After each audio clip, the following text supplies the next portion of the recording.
We're back, like I said we would be. And Hello. here we are in Rusty Ruin Zone. Frankly, this is one of the hardest zones in the game, but it's only the second zone. I'm not gonna lie. Yeah, and this is where my kid self could not get past. I would get to the boss and just lose all my lives. I understand.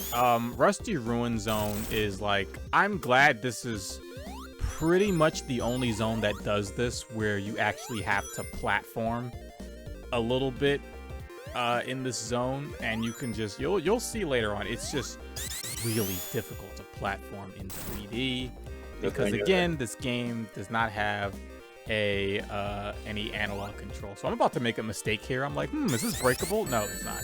So Why? I had to try. I had to see.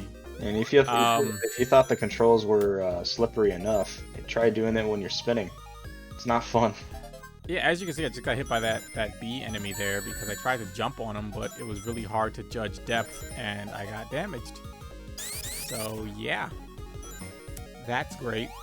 And there goes Tails right there. Once you get a bit of a rhythm, though, the game's really not that bad.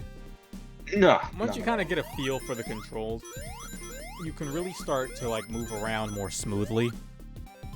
It's never going to be as smooth as a 2D game. Let's just get that out of the way. But you're not going to really have too difficult of a time here. So I'm going to try and gather 50 rings so I can get the Tails, but I don't think there's actually enough rings in this section of the stage, so we're gonna have to just move on, I suppose, to the next area. And remember how I said I love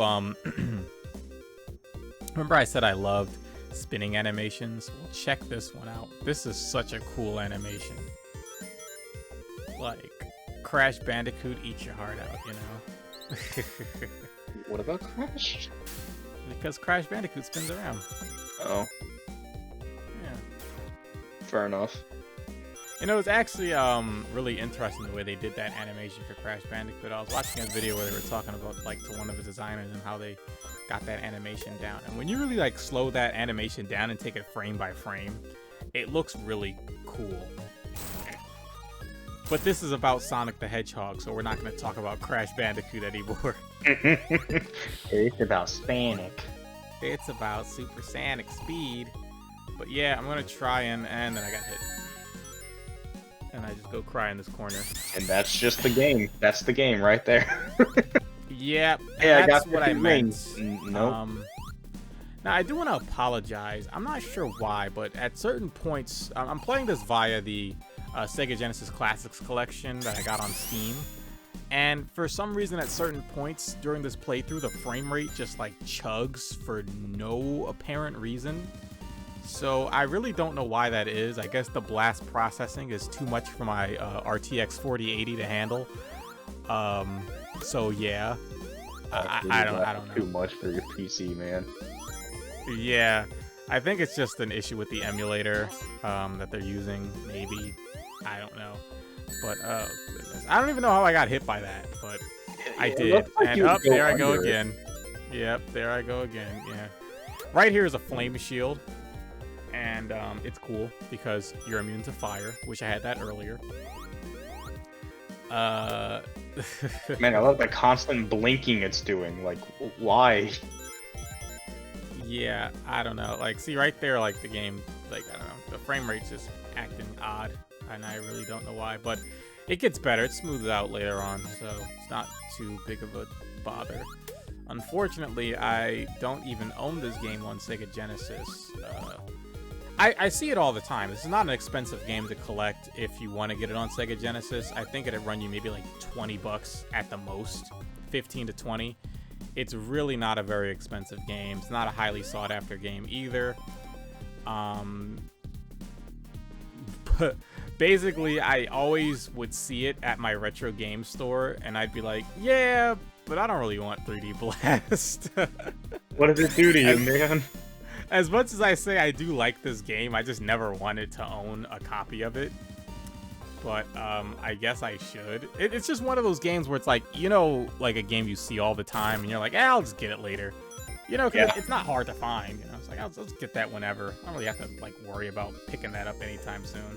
Though most of the time, every time I say that, and then I like, you know, I find the game in the store, and I'm like, oh no, I see it everywhere. I can get it eventually. Finally, when I decide to go get it, can never find it. Yep, that is a story that I think most people have been through if you're collecting retro stuff. Usually my motto with collecting retro is if you see it, get it. Yep. If you know you're going to want it, just get it, because you never know. Prices are always fluctuating. People have been talking about the quote-unquote retro bubble bursting at some point, but hey, I don't think that's really going to happen. Hey, maybe I think that retro stuff is only going to get more and more expensive as time goes on. Maybe if you grab that retro game you're wanting, magical money will just pop up in your wallet. Kind of weird. What? Has that happened to you? No, it's because you don't think about it. You go and look for, and you find a cool retro game you ever wanting, and then you forget, oh yeah, I actually have cash in the wallet. Yeah, just get it. Oh, has that happened to you? I don't carry around cash. I'm all digital, baby. Oh, hey, where did that flicky come from? Did it get... I don't even know. It got knocked off of me somehow at some point. It's lost. I don't know, man. But... It didn't even get killed. It didn't even get freed by an enemy. He just got lost. That's it. Yeah, this stage is really, really irritating, and I'm trying my best. I'm really, really trying my best to get to a special stage in this zone. But man, let me tell you, it is hard. This is probably the hardest one to get the special stages in, because there's so many traps. There's the fire in the walls. There's spikes everywhere. You know, like, it's just, ugh. Pretty challenging second stage for a game. It is a pretty challenging second stage. I can see how this could be off-putting for a good amount of players. It just gets better with certain stages. I mean, I don't know about you, but I think the rest of this game is pretty basic. I don't think it gets much harder later on. For me, it's more so the final area you go to, and then the one after this is what always gives me trouble too.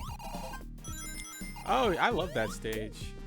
Man, you know, we're going to have to do a playthrough of this again. I don't know if you'll want to join me for that one, but I do want to do a playthrough of the Saturn version of this game, and I also want to do a playthrough of the Windows version of this game, because I really want to show off the differences there in those games. I might just do a special one-shot dedicated to the Windows version of the game, just to show off the special stages, because that's like the primary difference between the Windows version and the Sega Saturn version is the special stages are different.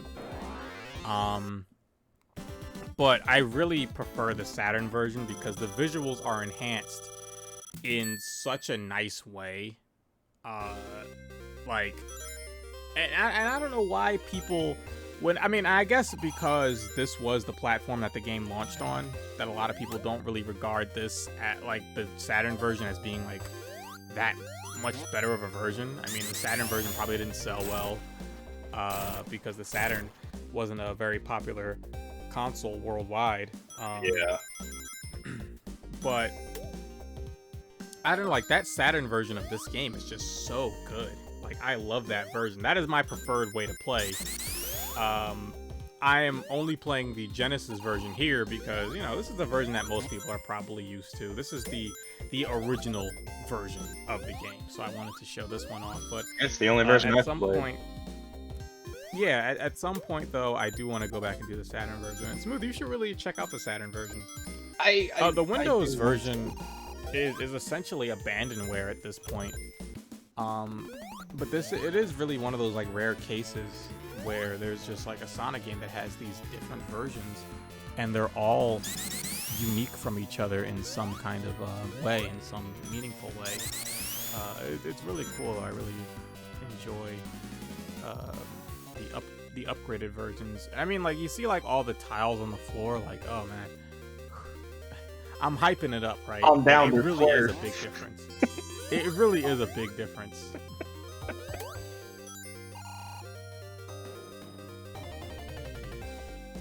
Yeah, apparently the Yeah. Genesis version of 3D Blast sold over 700,000 copies. That's decent for the time. Yeah, for the time, yeah.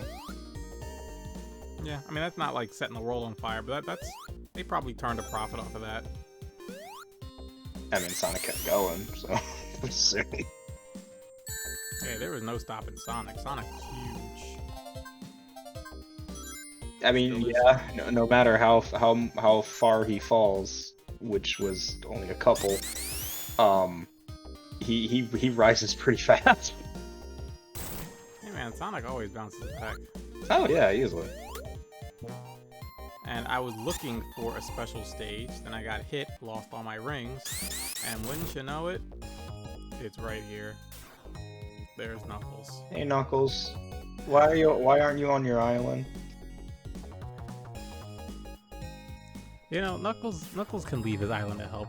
The only danger to the Master Emerald is Dr. Eggman. So like if Eggman's over here causing trouble, you know, like who's gonna touch the emerald? I mean, Yeah, you don't have all the answers. Eggman can kind of just send somebody over. Who would he send? I don't know. He can send Metal Sonic at this point. I guess he could send Metal Sonic, but they didn't rebuild Metal Sonic at this point. I don't think. No, well, I mean, depending on where 3D Blast takes place. So this is the stage where platforming really starts to come into play. Definitely employed for platforming. Oh my god! Like this act. This act is a bit of a nightmare. So here we go, right? So you see this skinny, thin platform right here? You gotta land on that. And if you don't, then you fall all the way down and you gotta go all the way back around to get back up. It is very, very frustrating. But I'd like to take a moment to appreciate the spike balls and how impressive their 3D effects are. But yeah, this knocks you back to the last part of this zone. And you have to go back up these trampoline things. It's just such a drag. Oh, you know, this part of this act is very time consuming. Like, it's such a drag. Box. Like this will frustrate you. No, the thing is, you have all the time in the world because there is no time limit. No time limit that I've run into, but okay, here I go. And somehow I just because the depths were so Sonic just screaming to himself. I like how the red shield was going back and forth like it was his anger. Oh man. But yeah, you see, check it out. We got new 3D transitions because we're playing 3D Blast. How you like them? Tell me you like them. Tell me you like them. I do. I did. Good. Okay. Anyway. All right. So, moving right along here. This one is just. Oh boy, look at this. Look at this here. Isn't it great? What are we doing? Why are we here? What are we doing? Oh boy. Yep. This is what it is. I really think though that this would be a great game to have like a fan remake of, where they add like analog controls and like, you know, tighten up the movement. I know that there is a release of this called Sonic 3D Blast Director's Cut.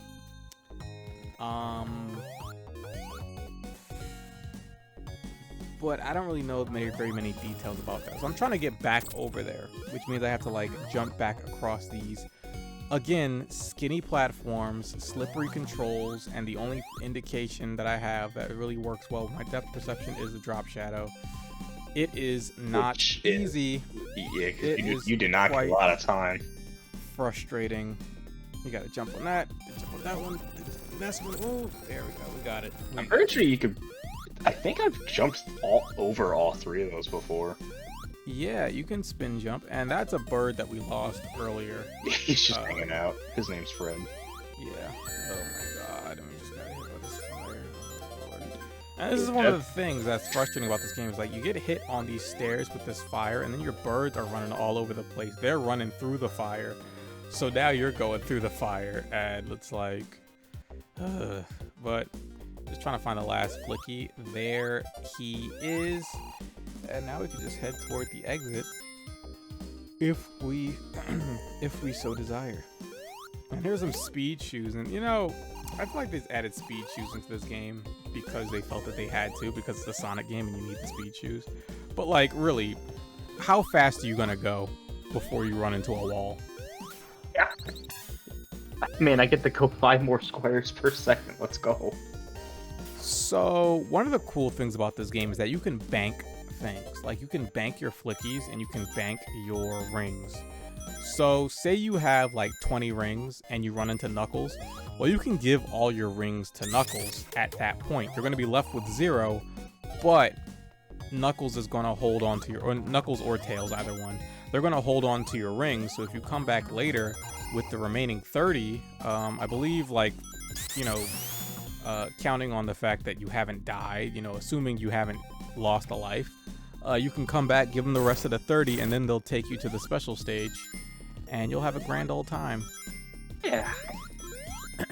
And the same is true for the flickies. If you found like less than 5 of the flickies, you can deposit them into the giant ring so that you are no longer in danger of losing them to getting hit like that. And look at this. Look at this is nonsense. This is absolute chaos. You just like, what can you do? And by some miracle I didn't lose a life there. But oh my lord. You want to know the best part? Man. You forgot a bird. I really, and then I fell. That's the best part, is trying to go back and find your bird if it detaches from you. And I thought that was a secret, but it's not, and now I'm all the way back here again. This zone stinks. Like, you know, people say, oh, Marble Zone from Sonic 1 is a terrible second zone.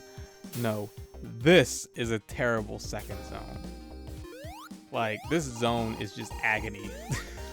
Marble Zone ain't even that bad, though. Yeah, I don't mind Marble Zone.